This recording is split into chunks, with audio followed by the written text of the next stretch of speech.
Hello my dear student, welcome to SV chemistry. बच्चों, आज हम पढ़ने वाले हैं हाइब्रिडाइजेशन। बेटा, ये बहुत इंपॉर्टेंट टॉपिक है।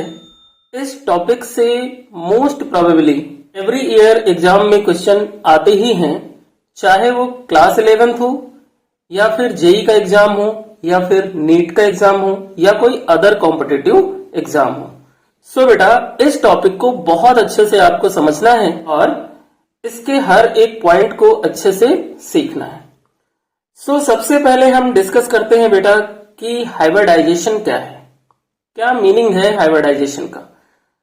सो बेटा, हाइब्रिडाइजेशन का मीन्स होता है मिक्सिंग ऑफ एटॉमिक ऑर्बिटल्स। क्या होता है? Mixing of atomic orbitals. But orbital की मिक्सिंग उनकी एनर्जी पे डिपेंड करती है। तो यहां पर बात यह आती है कि वो कौन से ऑर्बिटल हैं जो मिक्स होंगे।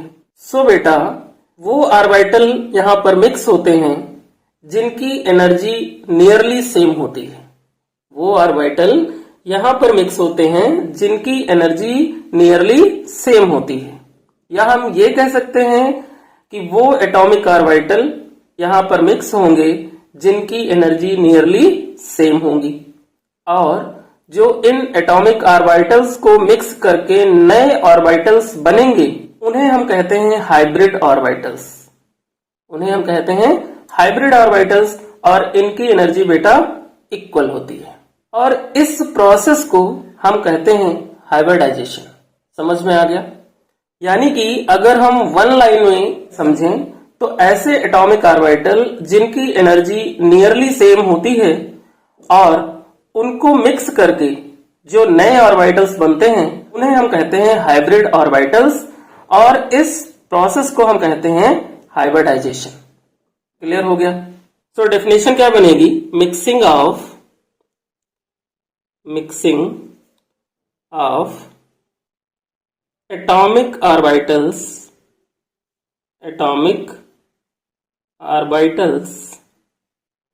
Of nearly same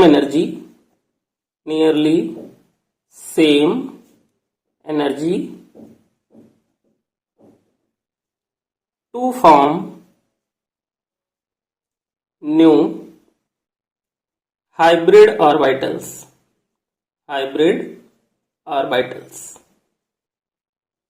with identical energy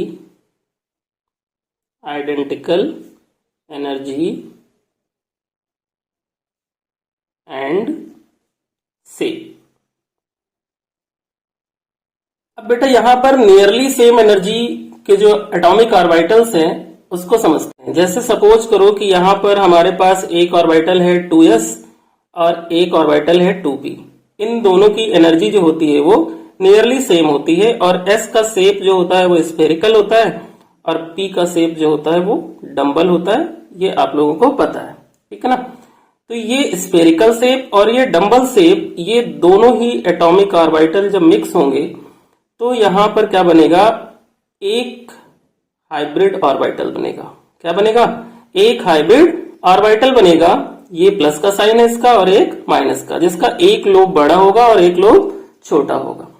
और ये जो हाइब्रिड ऑर्बिटल बनेगा ये एटॉमिक ऑर्बिटल के कंपैरिजन में मोर स्टेबल होगा। क्या होगा? मोर स्टेबल होगा, और डायरेक्शनल कैरेक्टर का होगा। डायरेक्शनल कैरेक्टर से ही बेटा हमें किसी स्पीशीज का शेप पता चलता है। और ये बेटा जो हाइब्रिड ऑर्बिटल्स बना 2s एंड 2p से, इसकी एनर्जी और इसका शेप जो होगा वो क्या होगा बेटा? आइडेंटिकल होगा। बेटा इतना आपको क्लियर हो गया कि हाइब्रिडाइजेशन क्या है और हाइब्रिडाइजेशन में एटॉमिक ऑर्बिटल्स कैसे मिक्स होते हैं और कैसे न्यू हाइब्रिड ऑर्बिटल्स बनाते हैं।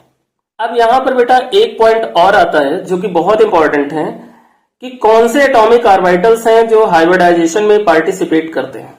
तो बेटा एनी एटॉमिक ऑर्बिटल्स, कोई भी एटॉमिक ऑर्बिटल्स हो वो हाइब्रिडाइजेशन में पार्टिसिपेट कर सकता है, चाहे वो हाफ फिल्ड हो, चाहे वो फुल फिल्ड हो, या फिर वो एम्प्टी हो। अब हम पढ़ेंगे बेटा types of hybridization. Types of hybridisation.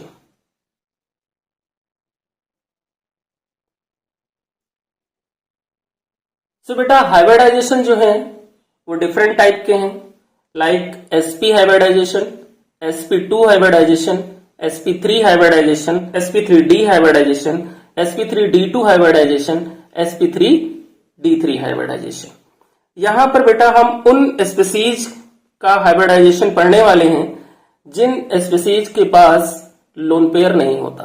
That means hybridisation जब हम किसी स्पीसीज का फाइंड करते हैं तो उस स्पीसीज के सेंट्रल एटम के लिए हम हाइब्रिडाइजेशन फाइंड करते हैं, और उस सेंट्रल एटम पे जब लोन पेयर नहीं होता है, सिर्फ बॉन्ड पेयर होते हैं, उनका हम यहां पर हाइब्रिडाइजेशन सीखने वाले हैं।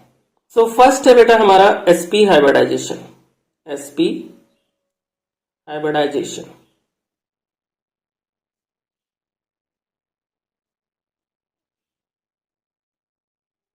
अब हम समझते हैं sp हाइब्रिडाइजेशन को। यहां पर l मिसिंग था, स्टेबल। तो sp हाइब्रिडाइजेशन में क्या होता है सबसे पहले वो समझते हैं। So when 1s and 1p orbitals mix together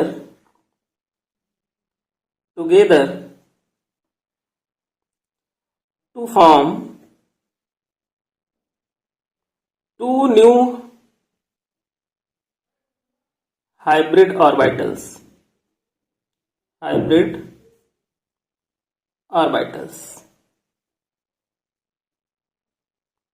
The type of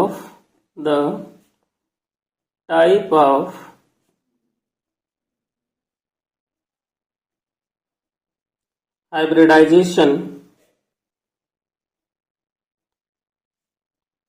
is called sp hybridization.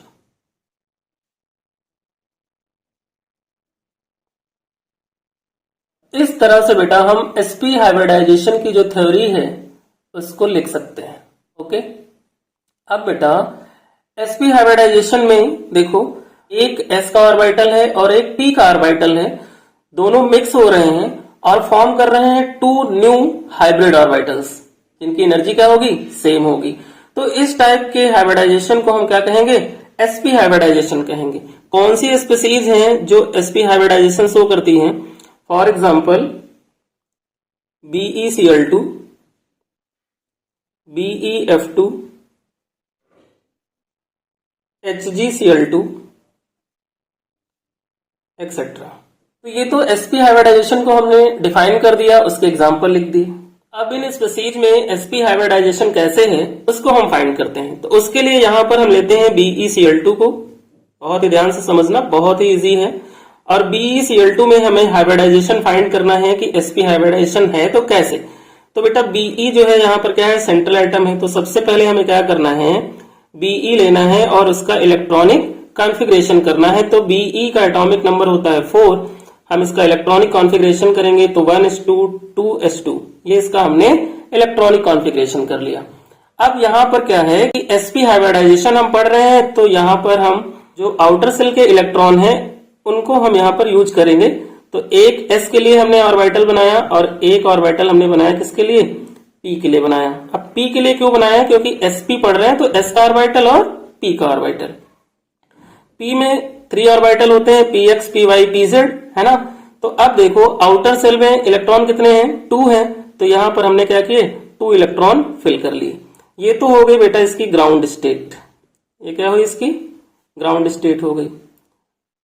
अब यहां पर क्या होगा कि जब ये बेटा एक्साइटेड स्टेट में आएंगे, अब ये जब एक्साइटेड स्टेट में आएंगे तो s का जो ऑर्बिटल है उसका एक इलेक्ट्रॉन जंप करके p ऑर्बिटल में चला जाएगा।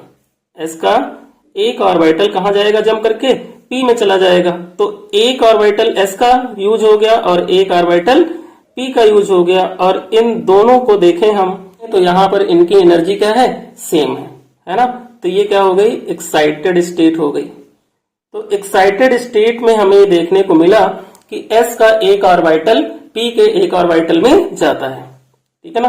तो यहां पर देखो sp हाइब्रिडाइजेशन शो हो रहा है, यहां पर क्या हुआ, sp हाइब्रिडाइजेशन हुआ। समझ में आ गया कैसे हमने BeCl2 में sp हाइब्रिडाइजेशन को फाइंड किया। अब बेटा जो sp हाइब्रिडाइजेशन होता है उसका जो s करेक्टर है, उसका जो s करेक्टर है वो 50% होता है, और जो p करेक्टर है वो भी हमारा क्या होता है, 50% होता है। यानी कि p करेक्टर 50% पार्टिसिपेट कर रहा है और s करेक्टर 50% पार्टिसिपेट कर रहा है। क्लियर हो गया। अब बात हम करें इसके शेप की, है ना। तो यहां पर हम लेते हैं किसको, Be को, और यहां पर हमने क्या किया, Cl ले लिया और यहां पे एक Cl ले लिया, ठीक है ना। अब आप ये कहोगे कि सर आपने स्ट्रेट बना दिया, हम चाहते तो इसको वी शेप में भी बना सकते थे। तो बेटा यहां पर अगर हम Be के साथ Cl2 को वी शेप में अरेंज करते तो क्या होता कि रिपल्सन जो होता वो बहुत ज्यादा हो जाता। क्या हो जाता, रिपल्सन ज्यादा हो जाता। तो हाइब्रिड ऑर्बिटल्स जो होते हैं बेटा वो क्या होते हैं, डायरेक्शनल होते हैं, और यहां पर 2 हाइब्रिड ऑर्बिटल्स हैं। तो जब ये 2 हाइब्रिड ऑर्बिटल्स हैं तो रिपल्सन को कम करने के लिए इनके इलेक्ट्रॉन क्या करेंगे, दूर जाएंगे, तो वी शेप से क्या हो जाएंगे, स्ट्रेट हो जाएंगे। यानी कि यहां पर इलेक्ट्रॉन क्या करते हैं, रिपल्सन करते हैं, और मैक्सिमम डिस्टेंस जितनी होती है वहां तक जाते हैं, तो हमें इसका शेप मिल जाता है। तो जब ये वी शेप से कहां पहुंच गए, स्ट्रेट लाइन में पहुंच गए, तो इसका शेप जो हो गया बेटा वो लीनियर हो गया। इसका शेप कैसा हुआ, लीनियर हो गया। शेप कैसे आया, समझ में आ गया। शेप इसका कैसा है, लीनियर है। और बॉन्ड एंगल बेटा इसका कितना आया, 180 डिग्री। तो यहां से हमें शेप भी पता चल गया इसका, और बॉन्ड एंगल भी पता चल गया। तो sp हाइब्रिडाइजेशन कैसे फाइंड करते हैं स्पीशीज में, ये आपको बहुत अच्छे से समझ में आ गया होगा। ये s character and p character बहुत ज्यादा इंपॉर्टेंट है, इन्हें भी याद रखना है, शेप भी याद रखना है, और बॉन्ड एंगल भी हमें याद रखना है, क्योंकि इन्हीं पर बेस्ड क्वेश्चन मैक्सिमम हमें मिलते हैं। नेक्स्ट टाइप का हाइब्रिडाइजेशन करते हैं बेटा। नेक्स्ट टाइप हमारा हाइब्रिडाइजेशन जो है वो है sp2 hybridisation. sp2 hybridisation, sp2 hybridisation.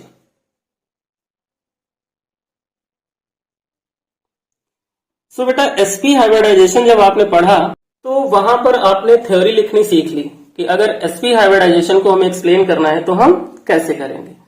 So same theory रहेगी, मतलब थ्योरी का कंटेंट क्या रहेगा, सेम रहेगा, बस थोड़े से चेंजेस आएंगे, और वो चेंजेस हम आपको यहाँ पे एक्सप्लेन करते हैं। देखो sp में 1s एंड 1p ऑर्बिटल्स जो होते थे वो मिक्स होते थे। sp2 है तो यहां पर 1s orbital and 2p orbital, है ना, ये मिक्स होंगे, और यहां पर हमें मिलेंगे कितने, 3 हाइब्रिड ऑर्बिटल्स मिलेंगे। 3 हाइब्रिड ऑर्बिटल्स मिलेंगे जो कि होंगे सेम एनर्जी के। इतना क्लियर हो गया। तो यहां पर क्या होगा, sp2 हाइब्रिडाइजेशन हो जाएगा। जब 1s and 2p orbital mix होंगे तो यहां पर बेटा क्या होगा, sp2 हाइब्रिडाइजेशन होगा, और हमें 3 हाइब्रिड ऑर्बिटल्स मिलेंगे सेम एनर्जी के। इसके एग्जाम्पल की बात करें तो यहां पर एग्जाम्पल जो होगा बेटा वो हमारा BF3 हो गया, sp2 हाइब्रिडाइजेशन शो करता है। BCl3 हो गया, C6H6 हो गया, एक्सेट्रा। ये हमारी स्पीसीज जो है में sp2 हाइब्रिडाइजेशन होता है।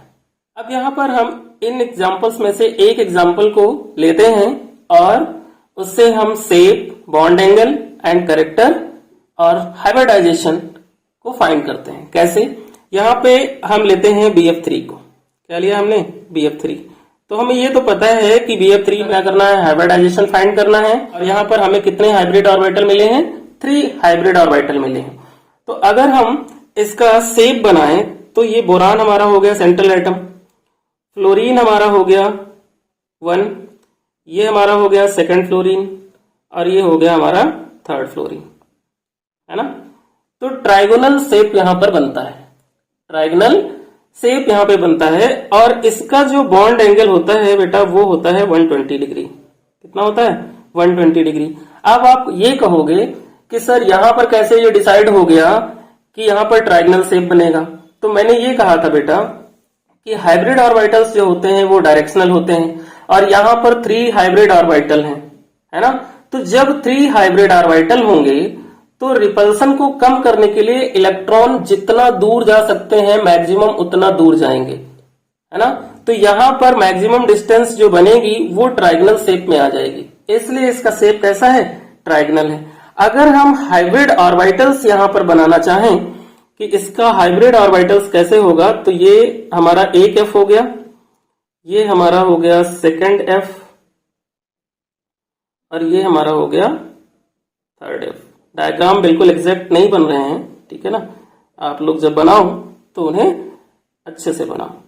और ये यहां पर इनका छोटा वाला लोब हो गया। तो ये हमारा क्या है? ये sp2 हाइब्रिड ऑर्बिटल्स हैं, sp2 हाइब्रिड ऑर्बिटल्स। कभी हाइब्रिड ऑर्बिटल्स अगर बनाने को आता है तो आप इसको ऐसे बनाओगे। क्लियर? तो यहां पर बेटा देखो इसका जो शेप निकल के आया, इसका जो शेप बना वो हो गया बेटा ट्राइगोनल प्लेनर, ट्राइगोनल प्लेनर। और इसका जो बॉन्ड एंगल है वो कितना हो गया? 120 डिग्री हो गया। बॉन्ड एंगल कितना हुआ? 120 डिग्री। अब यहां पर अगर हम S एंड P कैरेक्टर की बात करें तो S कैरेक्टर बेटा यहां पर कितना होगा? 33.33%, 33.33%। और P कैरेक्टर जो होगा यहां पर वो होगा 66.67%। तो स्पीसीज में sp2 हाइब्रिडाइजेशन कैसे फाइंड करते हैं, उसका शेप क्या है, उसका बॉन्ड एंगल क्या है, ये आपको अच्छे से समझ में आ गया होगा। नेक्स्ट टाइप का बेटा जो हाइब्रिडाइजेशन है वो है sp3 हाइब्रिडाइजेशन। तो क्या होगा sp3 हाइब्रिडाइजेशन में? 1s का ऑर्बिटल एंड 3p के ऑर्बिटल क्या होंगे? मिक्स होंगे और हमें मिलेंगे क्या?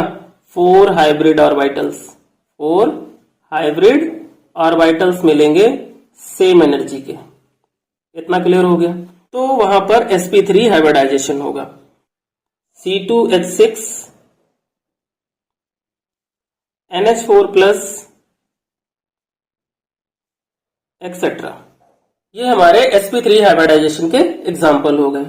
अब यहां से कोई एक एग्जाम्पल हम यूज कर लें। यहां पर हम CH4 को लेते हैं और CH4 में हाइब्रिडाइजेशन का शेप और बॉन्ड एंगल करते हैं।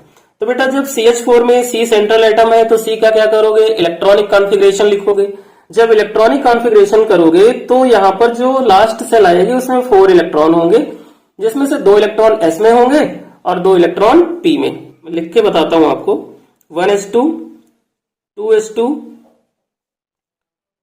2p2। ये हमारा जो है कार्बन का इलेक्ट्रॉनिक कॉन्फ़िगरेशन है। किसका? कार्बन का इलेक्ट्रॉनिक कॉन्फ़िगरेशन है। 1s2, 2s2 and 2p2। तो ये 2s में इलेक्ट्रॉन है और 2p में इलेक्ट्रॉन है, तो s वाला एक इलेक्ट्रॉन जम करके कहां जाएगा? p में। तो p में हो जाएंगे 3 ऑर्बिटल और s में हो जाएगा 1 ऑर्बिटल। तो 1s एंड 3p ऑर्बिटल जब मिक्स होंगे तो 4 हाइब्रिड ऑर्बिटल्स मिलेंगे और वहां पर क्या होगा? sp3 हाइब्रिडाइजेशन होगा। तो CH4 में हमें ये तो पता चल गया कि sp3 हाइब्रिडाइजेशन होता है। तो जब sp3 हाइब्रिडाइजेशन होगा तो इसका जो बॉन्ड एंगल होगा बेटा वो कितना होगा? तो यहां पर हमने एक H अरेंज किया C का, एक H यहां पर अरेंज किया, एक H यहां पर अरेंज किया और एक H हमने यहां पर अरेंज किया। ये हो गया इसका बेटा शेप, है ना? और इसका जो बॉन्ड एंगल है वो हमारा कितना हुआ? 109 डिग्री 28 मिनट। ठीक है? तो इसका जो शेप आया बेटा वो शेप क्या है? टेट्राहेड्रल है। कैसा है? टेट्राहेड्रल, टेट्राहेड्रल शेप है। बॉन्ड एंगल इसका 109 डिग्री 28 मिनट है। और S कैरेक्टर बेटा चूंकि S का यहां पर कितना है? 1 ऑर्बिटल है तो s करेक्टर 25% हो जाएगा और p करेक्टर इसका हो जाएगा बेटा 75%।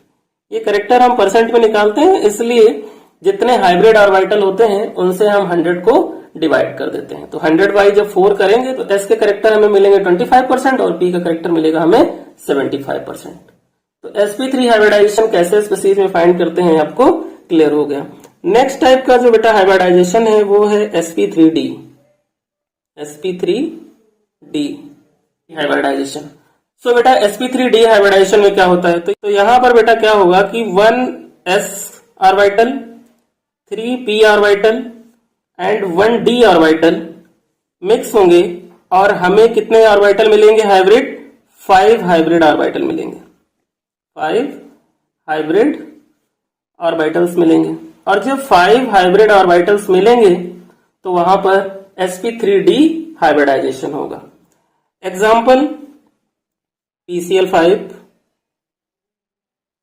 PCl5 में भी सेंट्रल एटम का हमें क्या करना है? हाइब्रिडाइजेशन फाइंड करना है। इसलिए हम यहां पर फास्फोरस का क्या करेंगे? इलेक्ट्रॉनिक कॉन्फ़िगरेशन करेंगे और जो उसके आउटर सेल में इलेक्ट्रॉन होंगे उन्हीं को हम मिक्स करेंगे, है ना। तो अगर हम फास्फोरस का इलेक्ट्रॉनिक कॉन्फ़िगरेशन करते हैं तो थर्ड सेल में हमारे पास 5 इलेक्ट्रॉन आते हैं, है ना, जिसमें p में 3 और s में 2 होते हैं। तो s का एक जंप करके कहां चला जाएगा? d में चला जाएगा जब वो एक्साइटेड स्टेट में आएगा।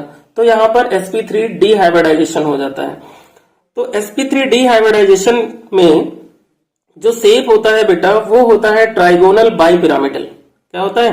Trigonal bipyramidal. कुछ ऐसा शेप होता है इसका, ट्राइगोनल बाइपिरामिडल।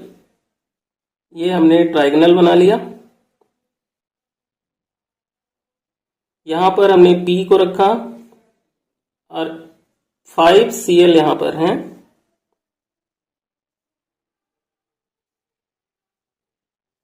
तो ये एक Cl हो गया, एक ये Cl हो गया, एक ये Cl हो गया, एक ये Cl हो गया और एक ये Cl हो गया। कुछ ऐसा शेप यहां पे बनता है। यहां पर बेटा 2 बॉन्ड एंगल इसके होते हैं। एक इसका बॉन्ड एंगल होता है 120 डिग्री का और एक इसका बॉन्ड एंगल जो होता है वो होता है 90 डिग्री का। एक इसका बॉन्ड एंगल 90 डिग्री का होता है। तो यहां पर जो शेप मिला बेटा वो हमारा कैसा है? Trigonal bipyramidal. ट्राइगोनल बाइपिरामिडल और bond angle 90 degree and 120 degree. और बेटा जो इसका s करेक्टर होगा वो होगा हमारा 20%। p करेक्टर जो होगा वो हमारा कितना होगा? यहाँ पर 60%, क्योंकि p3 है और d करेक्टर भी हमारा कितना होगा?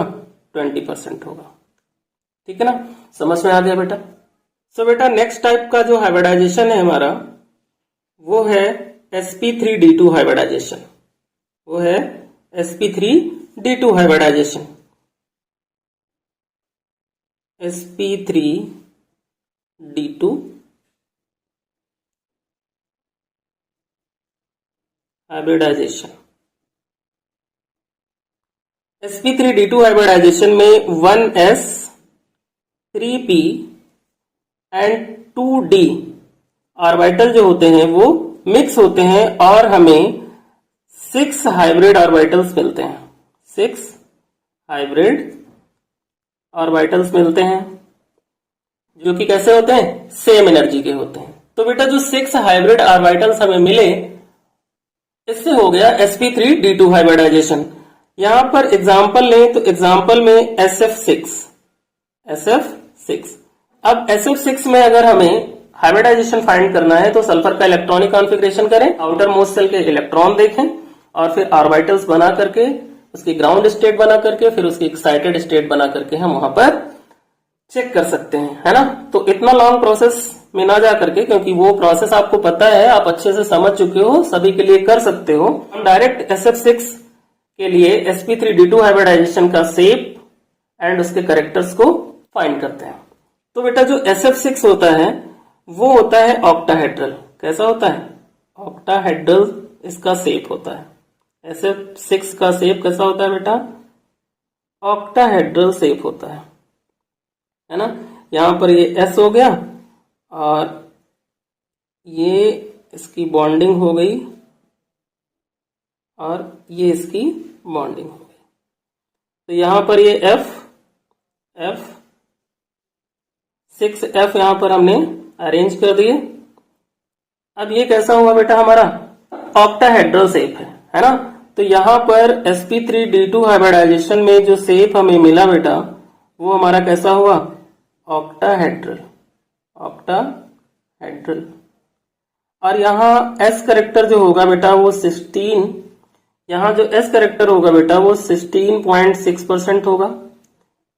P करेक्टर जो होगा यहाँ पर वो 50% होगा एंड D करेक्टर जो होगा यहाँ पर वो 33.4% होगा। 33.4% होगा। सो बेटा sp3d2 हाइब्रिडाइजेशन हम कैसे फाइंड करेंगे स्पीसीज में, ये आपको समझ में आ गया होगा। नेक्स्ट टाइप का जो बेटा हमारा हाइब्रिडाइजेशन है वो है हमारा sp3d3 हाइब्रिडाइजेशन। sp3d3 हाइब्रिडाइजेशन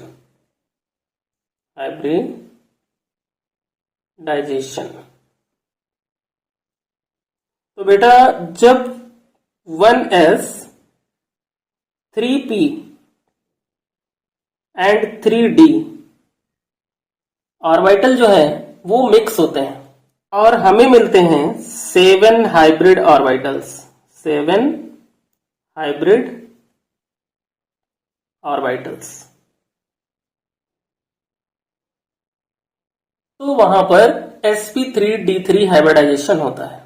इतना आपको समझ में आ गया होगा। ये बेटा जो sp3d हाइब्रिडाइजेशन है, इस हाइब्रिडाइजेशन में p जो है यहाँ पर वो बाय मिस्टेक 6 हो गया है, 60 होता है, यानी कि p का जो करेक्टर है वो यहाँ पर 60% होता है। सो बेटा sp3d3 हाइब्रिडाइजेशन का जो एग्जाम्पल है वो है हमारा IF7 एंड XEF6। अब इन दोनों एग्जाम्पल में से किसी एक एग्जाम्पल को हम यूज हैं, लाइक IF7 हमने लिया, तो IF7 के लिए हमें क्या बनाना है, sp3d3 हाइब्रिडाइजेशन के लिए शेप बनाना है और उसके sp-d करेक्टर फाइंड करने हैं। तो बेटा यहाँ पे भी वही प्रोसेस अप्लाई होगा कि I है, इसका इलेक्ट्रॉनिक कॉन्फ़िगरेशन करेंगे और आउटर मोस्ट सेल के इलेक्ट्रॉन चेक करेंगे जो कि जंप करके कहां पे जाएंगे, D में जाएंगे। तो बेटा इसका जो शेप होता है वो होता है पेंटागोनल बाइपिरामिडल। कैसा शेप होता है, पेंटागोनल बाइपिरामिडल, जो कि कुछ ऐसा दिखेगा।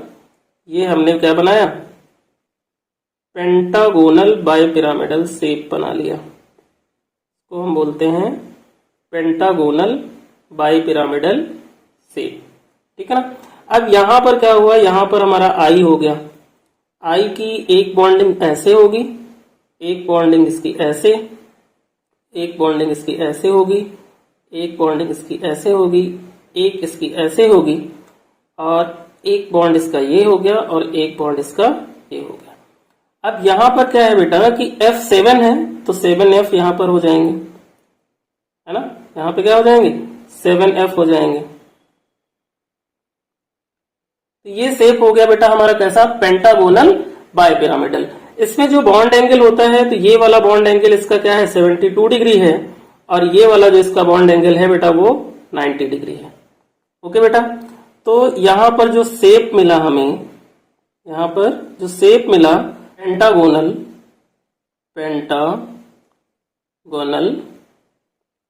बाइपिरामिडल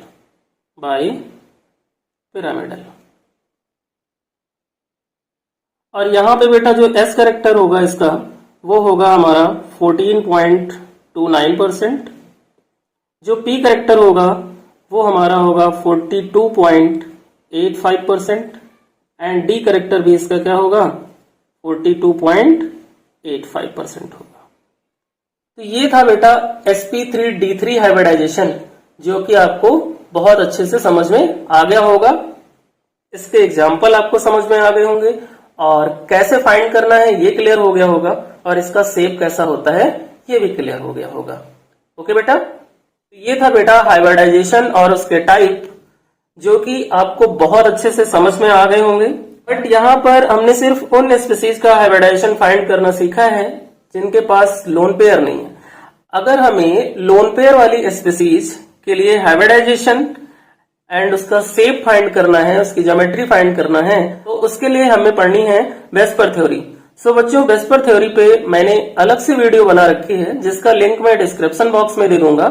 आप वहां से जा करके उस वीडियो को देख सकते हैं, या फिर आप यूट्यूब पे जा करके VSEPR theory by Shravan sir search करेंगे, आपको वीडियो मिल जाएगा। तो वेस्पर थ्योरी के हेल्प से आप bond pair and lone pair both वाली जो स्पीसीज हैं उनका shape, bond angle and geometry find कर सकते हैं। सो बच्चों, अगर वीडियो आपको अच्छा लगा हो तो वीडियो को लाइक करें, चैनल को सब्सक्राइब करें और वीडियो को शेयर करना ना भूलें।